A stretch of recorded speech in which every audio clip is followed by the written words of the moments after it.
Well, that was the craziest WrestleMania finish I've ever seen. Maybe a little bit more on that later, but we've got a mock draft Monday with a returning guest to the program. Plus, we're going to investigate a topic that's not getting enough love. We'll discuss. Let's go. It's a mock draft Monday.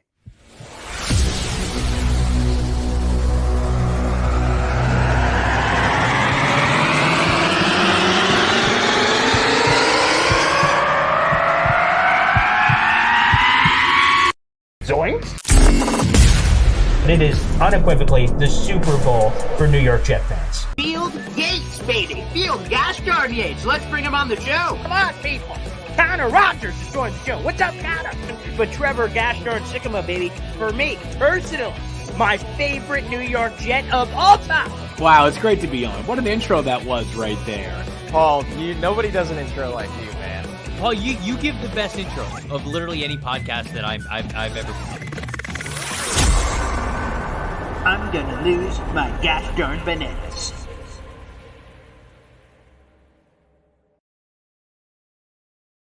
Hey, what's poppin', everybody? Paul Lesden Jr., a.k.a. Boy Green. I'm the New York Jets digital reporter for Heavy.com. Welcome to Boy Green Daily, a daily New York Jets video show, also available wherever you get your podcast. Yes, for the visual listeners, I'm still at my sister's house. Last day of the trip. Weird background. Appreciate you guys tuning in. Or if you prefer the audio-only version where you never have to see my face, I don't blame you. Anywho, Mock Draft Monday. Let's get right to it. This guy's been on a well-deserved vacation and a little bit of R&R, and now he's back to finish the job or as some would say, finish the story. Some people understand that reference. Let's bring him in. It is Dom C., our Jets guru, DC. Let's bring him in. What's up, Dom? Paul, how are you, Boy Green? I should say, chat, how's everyone doing, man? I feel good. It's Monday. I'm rested, ready to rock, dude. How are you? By the way, where were you on vacation? You were somewhere tropical. Marco Island, Florida, West Coast, Southwest part of Florida. Yeah, dude. I live in Jersey. We got down to Florida. It was 80 to 82 and sunny every day. I missed 4 days of torrential rain and an earthquake here in New Jersey. Yeah, you missed out. Yeah, there was a few things. We'll have to recap that on a different episode, but nonetheless, there was a lot missed. Let's get right into it. And Dom, yes. I think this is a topic you brought up that I don't think a lot of people realize. And we're going to be attempting to find the right RB partner for Breece Hall on the Jets dance floor. That's what we're looking for. And as you highlighted, I have the Jets draft history in front of me. Every year that Joe Douglas has been the general manager of the New York Jets, he has drafted a running back. And here's the history, and we'll go in reverse chronological order. Jesus, oh, good Lord. Just attack this computer. Good night. Yeah. What the hell, man? Oh, yeah. So there's nope. Get off. We're good. Go. I'm at my sister's house, so the cats are attacking. No, get off the computer. Go. The curtains are a different look to the Boy Green stage, more so than. No, I'm not encouraging you more. Go. What the hell? Oh, geez. No, go. All right, so yeah, that was all right. That just happened. Anywho, so Joe Douglas, RB draft history. This past year, Izzy ends up being the 143rd overall pick. That's a fifth-round choice in 2023. 2022, of course, that was Breece Hall. He's a 36th overall pick in the second round. Go back to 2021. That was Michael Carter. 2021, the 107th overall pick. I go back to his very first draft class, our favorite, LaMichael Pirine, a fourth-round pick running back out of Florida with the 120th overall pick. So every year, it's something that no one says, Dom, he texted to me. I'm like, no. And then you look at like, wow, okay, he is. Yeah. He's got a pattern. He's got a trend. So I assume that's going to continue. Yeah, well, the trend makes sense. And I think it's something that a lot of teams are going to be kind of implementing, and I'm not saying it's right or wrong. Like it's kind of sad if you think about it, but they know that these running backs are 4-year contracts, wash, rinse, and repeat, man. You know what I mean? No one's going to pay the big money. Breece is a different story. Maybe Breece gets a 5th year because he gets franchised, but the reality is that, we probably only got 3 more years to Breece Hall if Joe Douglas is here, before Joe Douglas moves on. That being said, I hope that's not the case. I hope he runs for 2,200 yards for the next 3 years, and we have no choice but to give him a long-term deal. However, Even if that's the case, Breece Hall still needs a running mate. You know, Right. listen, like Izzy Abanikanda, Paul. I don't know how you feel about him. I will say this: I don't think he is a ready every down complement. Maybe he takes a series, every 3 or 4 series. Maybe he helps in certain situations. I still want to see him develop as a pass blocker, and I think he's going to need to be in the field with Aaron Rodgers. Aaron Rodgers, people underestimate how much an Aaron Rodgers-led offense will utilize the running backs as receivers, as weapons, as dual threat weapons. I mean, fits right up the alley for Breece Hall. I don't know if that's Izzy Abanikanda, man. I just don't. You know what I mean? Yeah, well, I'm glad you brought it up because that is a more divisive topic than I thought. Sometimes you head into an offseason, you're like, okay, I think everyone probably feels pretty similarly. And my take at the beginning of this offseason was, okay, guys, obviously Dalvin Cook didn't work. That's very clear. But Breece Hall was spectacular, had the second most receptions of any running back in Jets franchise history. He did awesome, okay? And coming back from the torn ACL and everything. But clearly he needs a guy because in the regular season finale against the New England Patriots, he had 37 carries. And that was in a no-nothing, no playoff game, no nothing. They were just doing that for giggles. And I think they did that because first off, they were trying to do the 1,000 yards, and then they have a dumb mathematician apparently on the sideline who also blew that. But I think another reason they did that is they didn't have a person that they could also split. And hopefully in winning football games and having leads and ends of games, you're going to be in these running situations, and they need to go to somebody. And I don't have the utmost confidence in Izzy yet. So I would prefer Izzy in an RB3 role. You bring in some RB2. I kind of lean towards the veteran, but I'm very much looking forward to this draft conversation and seeing if my mind can be changed. But you have Izzy as RB3, and if he looks great in OTAs, camp, and everything, and he overtakes RB2, that's great news. Okay, a young player he's getting more meat on the bone. Phenomenal. And but the fans, why I call it divisive, because that's how I thought everyone kind of saw it. Like, all right, interesting. He should have a little bit of juice when he held the ball, but like he had 22 carries for 70 yards. And the coaches publicly on multiple occasions said, oh, boy, he'd get on the field more if he could pass block. So they called him out on 1,000 occasions, whether it was Saleh, his coordinator, his positional coach. So that all said, okay, that seems pretty clear. But everyone's like, no, give Izzy a chance. Shut up, Paul. I'm like, what? So, a lot of people are higher on Izzy than me. Again, I'm excited for the player. I know he didn't get a lot of opportunities, but I just don't think in any circumstance he should be the unquestioned RB2 heading into the girth, like the real actual offseason of training camp and everything. Like he's the guy, and there's some random no names on the bottom of the roster. To me, I feel like that'd be a mistake. Well, think of it. This is for the chat. This is the best way to put it. Okay. God forbid, worst case scenario, Breece Hall misses an extended period of time. Do you want Izzy in there? As your dominant workhorse running back? No. Again, in his favor, come the start of the season, he will still be just 21 years old. He will still be just 21 years old. He doesn't turn 20. He doesn't turn 22 until July. Wow. You know what I mean? So he's a young buck.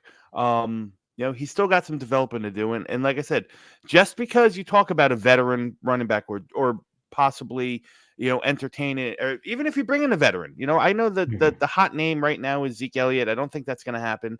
Okay. Everyone was sour grapes on him last year. All of a sudden now he's the best thing since Wonder Bread. The bell of the ball. Yeah. So, but hypothetically, you bring in Zeke Elliott. I don't think it precludes Joe Douglas from drafting another running back. You could have 4 guys. Izzy could be on board right now just to do some of the special team stuff and some of the different third down stuff where he does where he flexes Izzy out and uses his speed as the 5th wide receiver or something like that.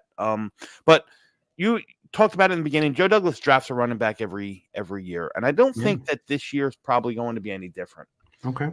So I've been tracking every single player that the Jets have met with, either Senior Bowl, Combine, other bowl games, where they attended pro days, where they held private workouts, or scheduled top 30 visits. So far, there's 3 running backs that they've met with. Okay. Let me pull up my list here. And this is just names. There's no suspicion that these are going to be guys, but it shows that Joe Douglas is doing his due diligence. The first one is Blake Watson, a running back from Memphis, and he was met at the Shrine Bowl. Secondly was Dylan Laube. Now, do you know the story of Dylan Laube? Is that the running back that you selected in a few mocks for us? I don't know I don't remember if it's not, but he is a small school kid, University of New Hampshire. Yes, Long Island, born and bred. He is the dollar store Christian McCaffrey. So the Jets have had, they met with him at the Senior Bowl and have had him in at a local pro, one of their local workouts. Sure. And Isaac Rendo, who is a, talk of the town at the combine, because that's a Louisville kid, right? Louisville kid, just speed demon. And obviously they met with him at the combine and at and at the Senior Bowl as well. Okay. So so there's some interest there. You look at the Jets as they're constituted right now with Morgan Moses, with John Simpson, with Tyron Smith. Thank you. There's going to be a little shift of focus, and I think some of that split inside zone stuff is going to go away, and you're going to see a little bit more of smash mouth power football running style, which is fine. You know what I mean? It's fine. So to me, I think that is kind of the running back, somebody that would fit in that scheme that would complement Breece Hall best. So when I was looking through this class, trying to pick out a couple guys, to kind of talk about on the show, I tried to think of guys that I think would be good fits. Now I'm going to give you an early, I'm going to give you a mid-round guy, and when I say early, second or third round, I'm going to give you a mid-round. Well, before you do, I actually just want to jump in, Dumpsy, and I want to ask you something. So every Friday on my radio show, I have Russell Brown, who I love. Great. He does a lot of work, a lot of great work everywhere. He's been joining my show for a bunch of months every Friday, and he told me that it was very difficult for him. One of the hardest things, I believe he said, this upcoming draft was ranking the running back position, because I don't have the tweet in front of me, but basically his top 7 or 8 running backs fall somewhere between like the 60s and the 70s. Like they're in a very tight spot, and they're all just kind of a big bunch together. And he said it's like kind of hard to separate all these guys because there's not, in his words, one elite. He didn't say this, but one elite like Saquon Barkley. Okay, there's him and then everybody else. Like it's just kind of a big mosh posh. He said he's had a lot of difficulty kind of separating this group. Clearly, no one's a first rounder, but it's just kind of a big blob. Do you agree with that assessment? I agree with that assessment, and I think if you talk to any draft aficionado or someone, an analyst of some sort, they will tell you the same thing. A, that this running back class is not very strong. B, you could talk to 10 different analysts and they might have 10 different, top 10s. I happen to have one running back in my top 50, and the rest of them probably fall anywhere between 90 and 200. Yeah. Okay. Who's the one running back that's in your top 50? Trey Benson. Okay. So quick follow-up. That's what I thought you were going to say. Quick follow-up. So either on your mocks, don't touch the camera, Cat, please. I appreciate it. Jesus. Oh, what a situation. Nope. Don't go that way. Thank you. The question you get and I get, it's hard to answer a lot of questions when we're in the middle of mock drafts. There's a lot going on. Sure. But the most common one for you and me is, hey, Paul, if at 72, like no running backs have been taken or Trey Benson's on the board, they should do that. These are these fans that are saying that. And I want to ask you for your reaction or response to that for fans that bring that up and say that at pick 72 that the Jets could possibly be considering Trey Benson the player. What do you say to those fans that want that to happen? If you want it to happen, that's great. I don't think it's going to happen. I just don't see the value. All right. So again, the difference between Trey Benson, who happens to be, my running back run, and a guy like Blake Corum, who happens to be my running back 7, is not all that much. I mean, different style of running backs, but again, I don't think like you just said, like Russell Brown said, that there is a big conglomerate of guys that fit within that books. Now, Trey Benson happens to be my number 1. A lot of people love Jonathan Brooks, Jalen Wright. I mean, there's names that go out, all over the place. to me, I think you're going to get some good value later on. I don't think Joe Douglas attack. I think he might. I know he's going to attack the running back room. I don't think it's addressed before day 3. Okay, perfect. All right. I wanted to make sure I get that out there. All the fans ask all the time. So I wanted to get our expert, Dom Gafdarnsey, of Project Prospect, here on the program. A couple of quick follow-ups before you reveal your prospects that are fits. First off, are different styles in a backfield important? Oh, that's a good question. If you have somebody like Breece Hall, who really is not scheme specific, he can do a little bit of everything. You expect him to be a third down running back. I don't think it's as important. Okay. I don't think it's as important because the main thing you're looking for if you have a guy like Breece Hall, and truth be told, Paul, I think that there's few running backs, not only like Breece Hall, but there's very few true workhorse 3-down running backs in the NFL this year. The majority of the programs, teams are going to committees. That's just how it works, right? Keep guys fresh, and you have to have multiple guys that do same things. Breece Hall is one of the few that doesn't have to leave the field in passing situations, can bang inside, can beat you outside. So to me, if I'm building the running back room, I want somebody of similar skill set that can complement Breece Hall. I know a lot of people say, "Oh no, we need a banger because Breece can't get the tough yards." Well, I don't necessarily know if that's true.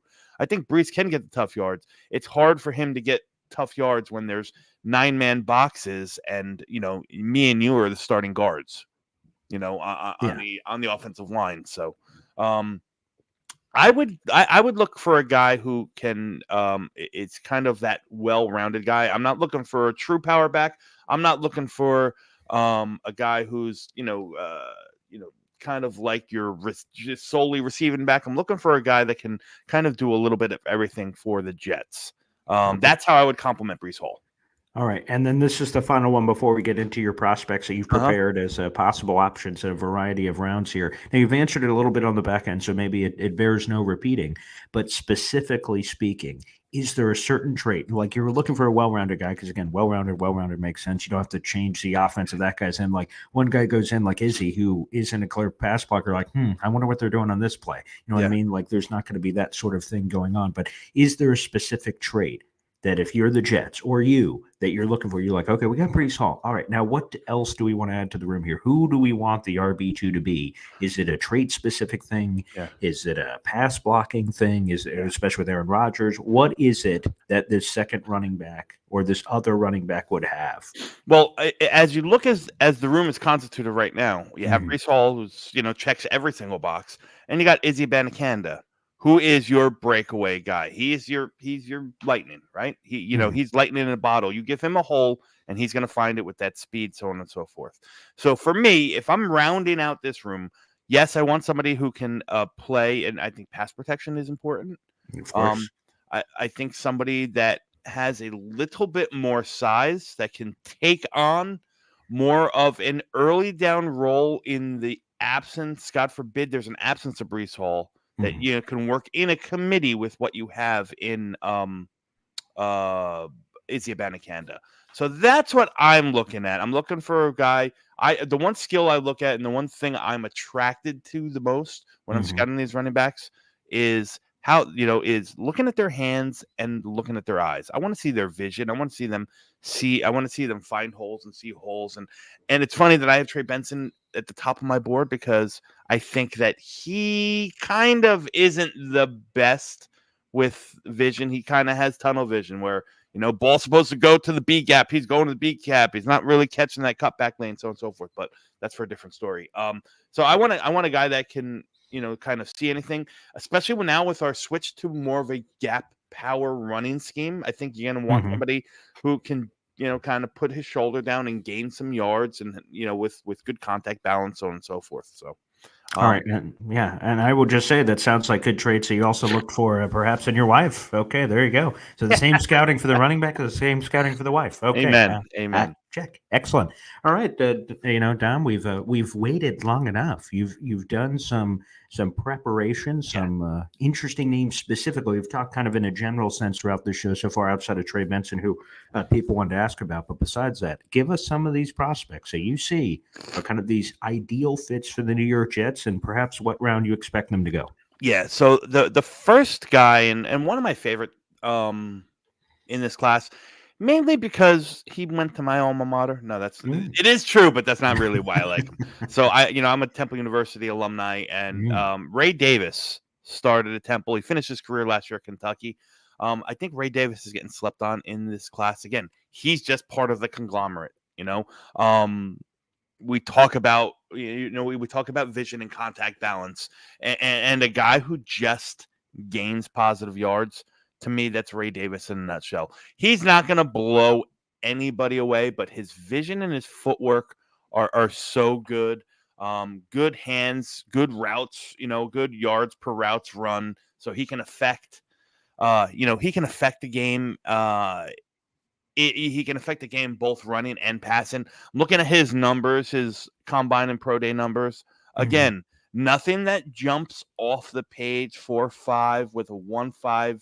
With a 1.55 split, 35 in the broad, about 12, just under 12 in the, just under 10 in the long jump. So the explosive numbers aren't at the roof. But again, this is a guy who's just, you look at him and you watch good, quick feet that are constantly moving. You see patience. You see somebody who runs and lets the blocks develop. You see somebody who uses his vision.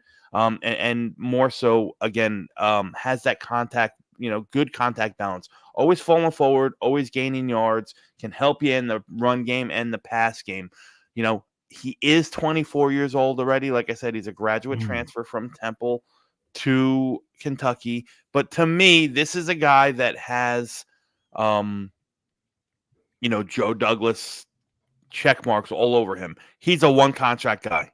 You're going to get him. You're going to play him for 4 years. You're going to say, thank you for your service. And you're going to bring in the newer, younger version of Ray Davis. You know what I memean? I don't think that he's going to cost anything before a day 3 pick. And again, we have 2 4th-round picks. I got to assume that one of those, I don't got to, but I assume one of those is going to be used towards running back, probably the latter. So Ray Davis is in that realm, in that 4th round conversation. Maybe somebody might get, frisky and take him up in the 3rd. I don't think so. So Ray Davis would be the first guy that I would target. And I would just say that, again, not only is Joe Douglas taking a running back every year, but 2 of the 4 years, they were 4th rounders, both at the beginning, Michael P. Ryan and then Michael Carter. So he does have an affinity for those, and that being where the Jets have additional picks, 111 and 134. That could be the perfect sweet spot there. All right, who's another guy?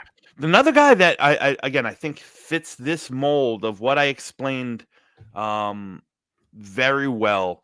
And some people are going to probably not like him because some specific combine numbers, and that's Aldrich Estime out of Notre Dame. Ooh, he's been a popular guy in the chat here. I'm saying my father's a big Notre Dame guy. Oh, is he? Is he? Yeah. I don't have the chat up. I got to look here. Let me see. But Aldrich Estime, man, he's just under 6 feet tall, 222 pounds, man. The guy's like a bowling ball. There we go. And exactly how I would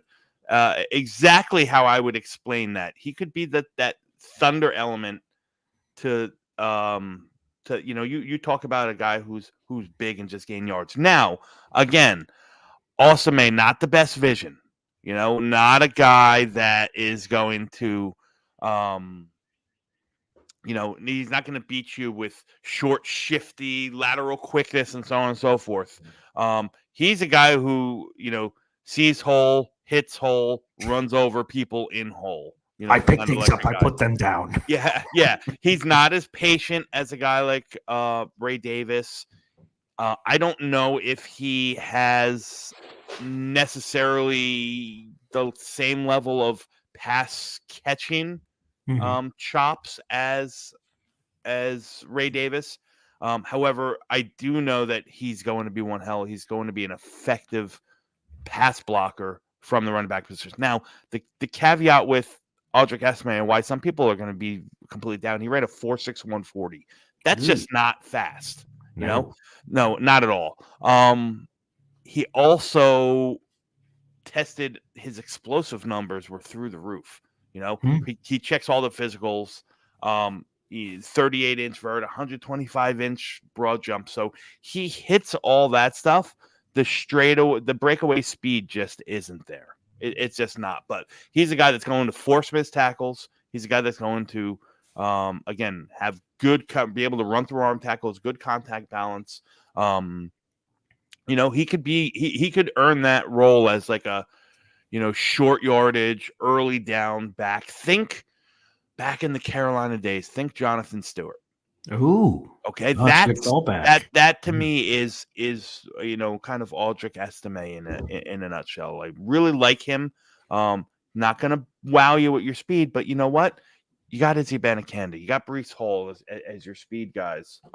If you're had looking two back in those days, right? There was D'Angelo Williams and Jonathan Stewart. Stewart. That's right. They were well, I don't know if they were the true Thunder and Lightning, but in my age frame, those are the guys that I remember most. So he's a name that I think is going to drop a little lower because of that lack of breakaway speed. You know, so what stock are we talking about? Where do you think he could go? He's going to be day 3. I think he's going to go anywhere between round 4 and 6. I think he can reach the top of the 6th round. I really do. I don't. 4-6 is legit. I know we're running out of time, so I want to get into the last guy. Yes, please do. Yes. This guy, again, kind of in that similar mold, kind of big, strong, wants contact, so on and so forth. This is a real late round guy. This is kind of a dart throw. Maybe even a guy that goes undrafted. I would utilize the 7th round pick, especially since we have a couple of them on him. And that's Dylan Johnson out of the University of Washington. If you watched any Washington games, which a lot of people got familiar because of Penix, because of Roma Dunze, because of Jalen Polk, all those guys. Yeah. You watch that running back who was this, you know, one of the centerpieces of this offense. Now, again, Dylan Johnson, big guy, 220 pounds at 5'11", similar to Aldrich Estime, just not fast. You know, that's just the best way to put it. He doesn't have the breakaway speed. But he is a big body. He's a bruiser. He's relentless after contact. He, you know, has phenomenal ball security. To me, again, a very good compliment to Izzy Abanikanda. I'm not thinking Breece Hall here. I'm thinking, what happens if Breece Hall's gone? You know, you need somebody that's going to play on the early downs. You need somebody that's going to be in there and aggressively be able to effectuate pass protection for Aaron Rodgers. This is the stuff that Dylan Johnson does very well. Again, wouldn't expect it, but a big bruising back like that, also a solid weapon, got good soft hands in the, you know, catching the ball. The reality is he just doesn't have that breakaway speed. So he's going to be caught from behind, so on and so forth. Again, not what I'm looking for. Get me 3-4 yards a pop, put your head down, run some guys over, and all is well. So those are and again, Dylan Johnson, I don't think they're at 23 years old. There's a better chance that, you know, he ends up as a UDFA, which is even better. But I would spend a late round draft pick on him, honestly. You know, 6th, 7th round pick, all day long. Bring in a guy like that. So I gave you Ray Davis, who's kind of like the earlier guy that I would look at. I think Aldrich Estime makes sense as well, and Dylan Johnson. 3 bigger guys, 3 guys that can withstand some grunt. Again, I looked at this for today, Paul, as if we had no Breece Hall. How are we going to complement? Who are we going to have in there to complement Izzy Abanikanda? Those are 3 guys that go, plus your veteran du jour. Your running back room is fixed, my friend. Yeah, I love the topic choice today. And also, you know, Breece Hall deserves a ton of credit. Last year was coming off the torn ACL.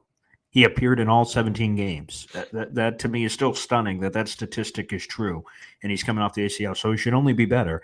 He appeared in all the games last year. How likely is it next year and the year beyond and all that? I don't know. So you have to prepare, to your point. You know, you hope for the best, but you have to expect the worst. Jesus. You expect the worst, which is great timing on that. Very poetic. Thank you, gods, for that. You have to expect the worst to be ready for any scenario that could potentially hit you in life or on the football field. So Domsey, thank you for getting us ready, to having us prepared, to have a blueprint, because again, with the history of it, looks like it's likely the Jets do it all the time. but it's also on the same token, they're going to need others. That's one position Salah said at the annual league meeting that they're not done at yet. This would be one that they can attack. Domsey, it's great to have you back, my friend. Because, I appreciate it. You deserved time with your family, on vacation, but for goodness sake, it's priority time. It's April, I baby. know. It's draft time. I told my wife the same thing. I was like, this whole spring break, kids' spring break vacation stuff really cramps my style. I'm like knee deep in stuff here, hun. But she didn't listen. And then guess what? Really understanding. I can really respect and appreciate that. I'm looking forward to it. And then, of course, we'll do for the final week, draft week, that final Monday show before we get to the draft coverage. We'll do a final mock draft, and we'll give people all that juice. But I'm looking forward to continuing to break things down for the Jets as we get closer and closer to the draft, buddy. Give us a quick plug on everything you got. I know busy Mondays, so you're right back in the thick of it. Mondays are busy. I do the Talking Jets draft show, co-host that with Ryan from Jets Talk 24/7 on the Talking Jets network, followed by a 10 o'clock mock with the one, the only, the Green Bean, where it is the only mock draft led and chosen by you, the fans in the chat. So please join us, 10 p.m. Talking Jets Network, 8 p.m. Talking Jets Network, 10 p.m. Talking Jets Network.